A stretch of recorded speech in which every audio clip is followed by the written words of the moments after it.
Today we covered Smyrna Cross, or the Leviathan, or the double cross stitch, and that is a needlepoint stitch, kind of like the star stitch, except it has one less step to it. Doing a little bit of satin stitching too with the tapestry wool. We'll be using two alternating colors, tapestry wool 7491 and 7179. But like I said, you could use any colors you want, not just the pink or the cream. You don't have to specifically use tapestry wool. Embroidery floss will be just as good. However, it won't have that chunky sweater look to it. Any thread will work. We're going to be using the tapestry wool from DMC. Regards to threading your needle, I'm going to be using a chenille 18 needle that has the bigger eye with it. However, it can be a little difficult to thread the tapestry wool through this needle. So what I've found that works is when you cut your thread, don't cut your thread like this. Make sure you deliberately cut it at a very sharp angle. It kind of makes those threads kind of have a point to them. Then what you want to do is you want to moisten that, then kind of twist the fibers so they're kind of tighter. See how it kind of goes from being super open to tighter? That'll make threading it easier. And you thread it through.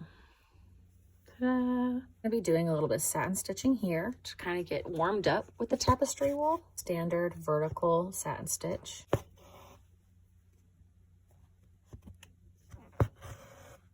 Moving on, we'll be doing the Smyrna Cross. I'm going to be drawing a diagram like I did yesterday to better explain the stitch so that we understand the different steps for it.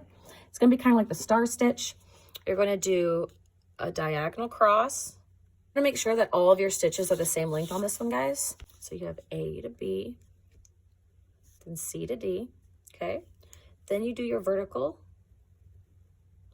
and that's E to F. And then you're going to do your horizontal. G to H. So it's like the star stitch, except we won't be doing that extra little bit of little 2 stitches here to kind of that little ribbon that would wrap around. We're not going to be doing that. Just cross and then cross stitch for that. Then what's very important, you got to make sure it looks like a grid pattern. Each new stitch, once you get done with one Smyrna cross, the next one has to be going into the same holes that you have here for the previous one. So that way it stays consistent and has that grid pattern to it. If you were creating a new one, this A here to B, then C to D, then your own E to F. And then this one here would go G to H. And just keep doing that grid pattern. Ta-da!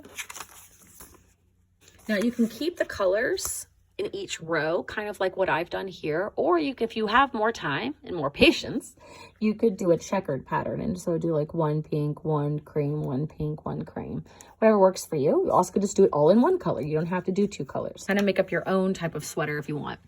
So yeah, let's get going on that. For me, I found it's easier. Instead of starting on the end and working my way on either side, I like to start in the middle so that way I kind of know I already have holes here I can go right into. Going to be going diagonally. I want to make sure that I match this right here.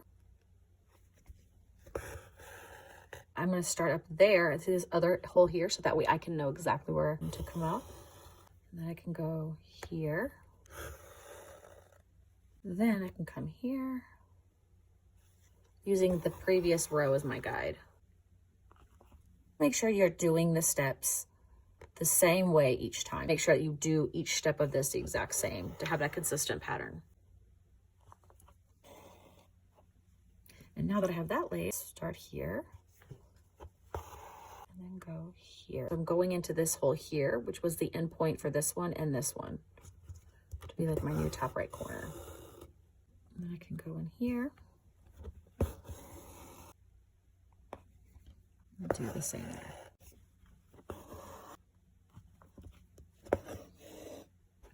Now, once you get here, you may be thinking, how in the world am I going to be able to do a complete Smyrna cross here? Well, you don't have to do a complete one. What I like to do is like to pretend that it's wrapping around the body. So I will do like a half one. So I will start here. And I'm going to at least go up here to this corner. And then I'll go here this corner. Then I'll do my center.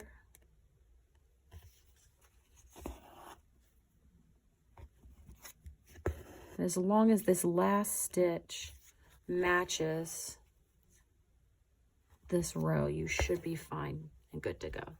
See? And that is a Smyrna cross, you guys. Definitely make sure you take some time today to fill in your sweater. And I'm going to be working with DMC to help make this more accessible, make it easier for those who are needing more instruction or needing visual explanations for things. So that way you can continue to do this even after National Embroidery Month has ended. And don't forget to go over to DMC and grab some supplies. Make sure to use the code GULAXDMC at checkout, so that way you can get 15% off of your purchase.